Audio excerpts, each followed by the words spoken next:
के इस ऐतिहासिक दिन में उपस्थित हमारे सबके सम्माननीय मध्य प्रदेश के यशस्वी मुख्यमंत्री डॉक्टर मोहन यादव जी, आप इस कार्यक्रम में सम्मिलित हुए, समय दिया, आपको बहुत बहुत धन्यवाद। हम सबके सम्माननीय विधानसभा अध्यक्ष मध्य प्रदेश श्री नरेंद्र सिंह तोमर जी, जिनका योगदान इस रेलवे लाइन के लिए कोई नहीं भुला सकता, जिन्होंने एक एक क्षण, एक एक दिन, एक एक सेक्शन के लिए बार बार प्रयास किया। हमारे यशस्वी प्रधानमंत्री श्री नरेंद्र मोदी जी की कैबिनेट में वरिष्ठ मंत्री श्री ज्योतिरादित्य सिंधिया जी, जिनके परिवार का इस पूरे चंबल ग्वालियर संभाग में, पूरे क्षेत्र में और पूरे मध्य प्रदेश में एक बहुत ही बड़ा स्थान है, और जिनके विशेषकर ज्योतिरादित्य सिंधिया जी की एनर्जेटिक लीडरशिप में जिस तरह से आज टेलीकॉम विभाग आगे जा रहा है, जिस तरह से सिविल एविएशन में आप एक पूरी क्रांति लाए, ऐसे हमारे वरिष्ठ मंत्री श्री सिंधिया जी, आपका भी बहुत बहुत स्वागत है इस कार्यक्रम में। इस कार्यक्रम में आपके आने से जो ऊर्जा आई है, उस ऊर्जा को हम नमन करते हैं।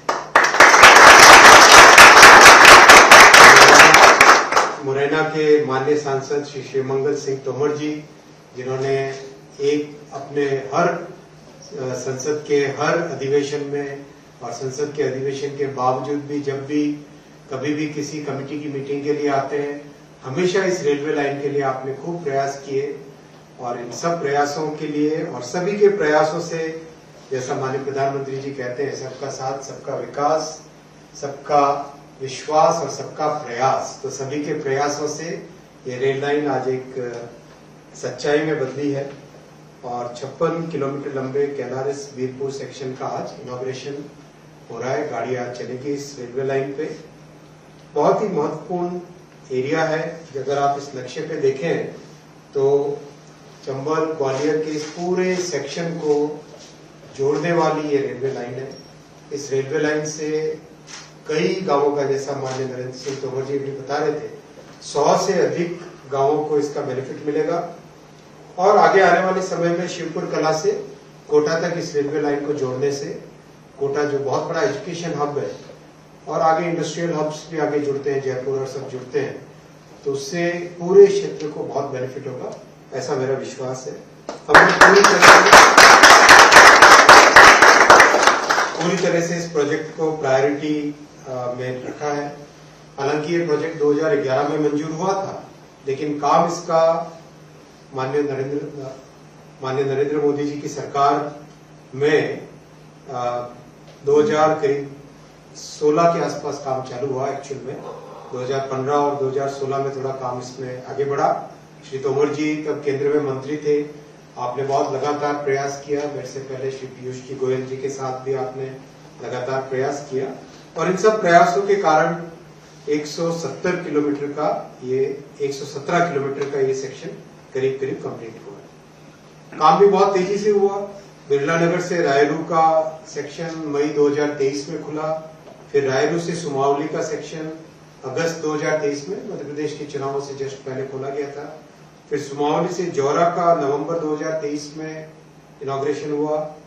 जौरा से कैलारस फरवरी 2024 में सेक्शन खुला। कैलारस से सबलगढ़ कंप्लीट होकर 2025 में हुआ, और सबलगढ़ से वीरपुर 2026 में।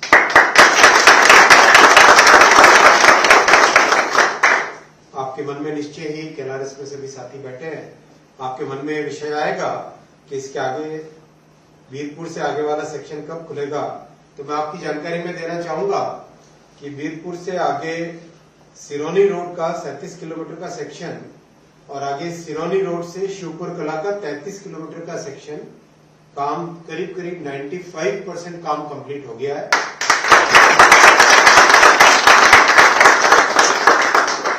और आशा है कि कुछ ही महीनों में इस काम को कंप्लीट करके आपके लिए शिवपुर कला तक कंप्लीट, ग्वालियर से शिवपुर कला की ये पूरी रेलवे लाइन आपकी सेवा में लग जाएगी।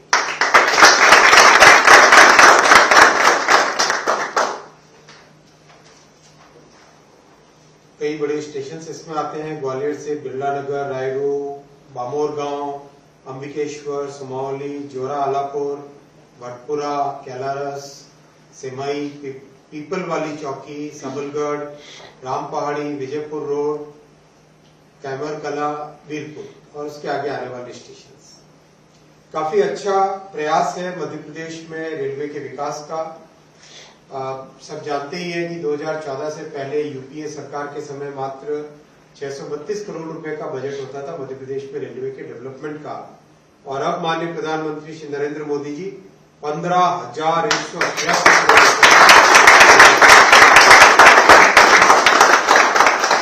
यानी कांग्रेस के समय जो बजट था उसको 2 गुना, 3 गुना, 10 गुना, 15 गुना और 24 गुना किया।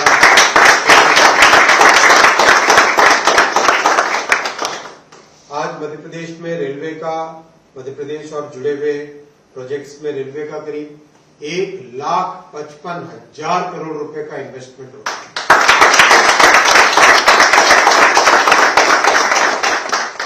अस्सी स्टेशनों का नव निर्माण हो रहा है। ग्वालियर स्टेशन की प्रगति आप देख ही रहे हैं, कितना तेजी से काम वहां हो रहा है।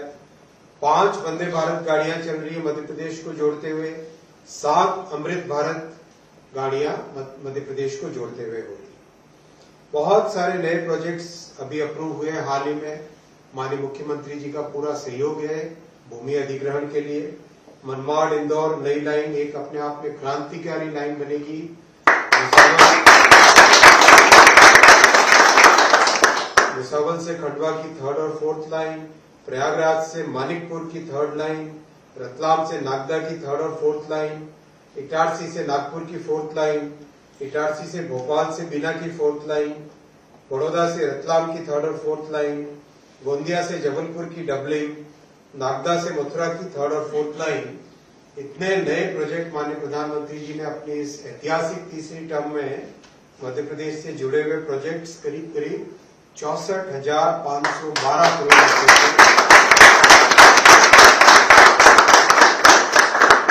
इन सब नए प्रोजेक्ट से देश में, मध्य प्रदेश में बहुत सभी निवासियों के लिए बड़ी सुगमता होगी।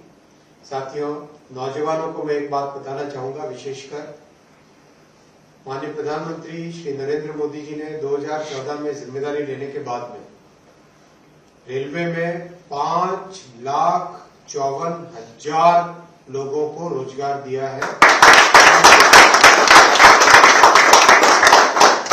5,54,000 लोगों को, युवाओं को, नौजवानों को ये रोजगार दिया है। यानी रेलवे में आज जो पूरा स्टाफ है, करीब करीब उसका आधा स्टाफ माननीय प्रधानमंत्री श्री नरेंद्र मोदी जी के समय नौकरी मिली है।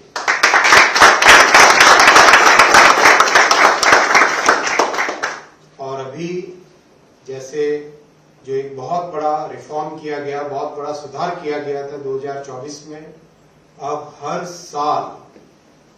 साल का एक एनुअल कैलेंडर बना है, जो कि हमारे रेलवे के लेवल 1 से लेके लेवल 10 तक के जितनी भी रिक्रूटमेंट्स होती हैं, डायरेक्ट रिक्रूटमेंट लेवल 6 तक जो होती है, लेवल 7 तक, उन सब रिक्रूटमेंट्स का एक एनुअल कैलेंडर बना है।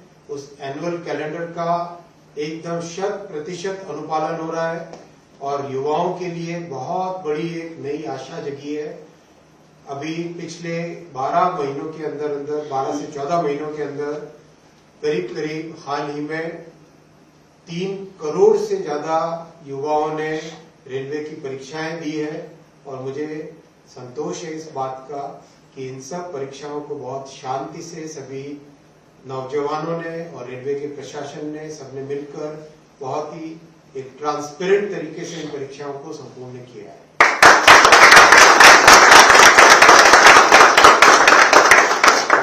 अभी जो परीक्षाएं चल रही है उसमें करीब 1,40,000 भर्तियां रेलवे में की जाएगी। 1,40,000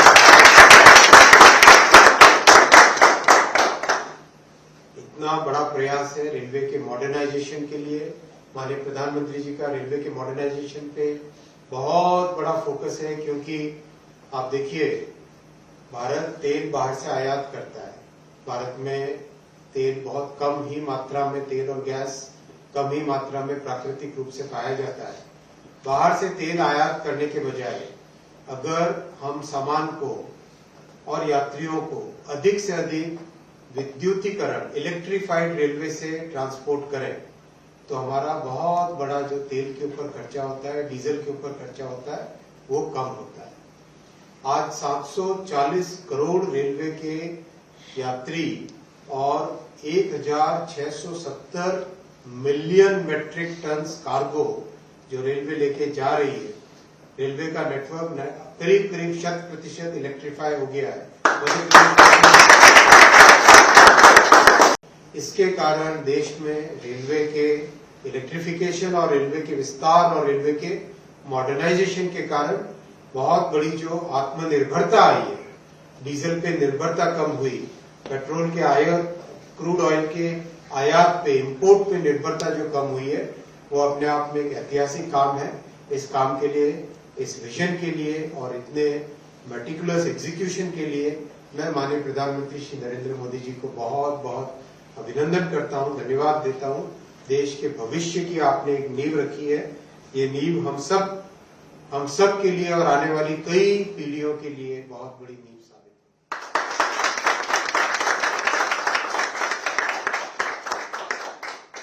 साथियों, हम सभी माननीय मुख्यमंत्री जी को सुनने के लिए उत्सुक हैं। मैं इससे ज्यादा समय नहीं लूंगा और आने वाले समय में मध्य प्रदेश के कई नए काम आप सबके सहयोग से करेंगे, आप सबके प्रयास से करेंगे और आप सबको एक बार फिर बहुत बहुत शुभकामनाएं। इस नई ट्रेन का अभिनंदन और नई ट्रेन की आपको बहुत हमेशा अच्छी तरह से सेवाएं मिलती रहे। यही मेरी कामना है, यही मेरे मन की इच्छा है। बहुत बहुत धन्यवाद।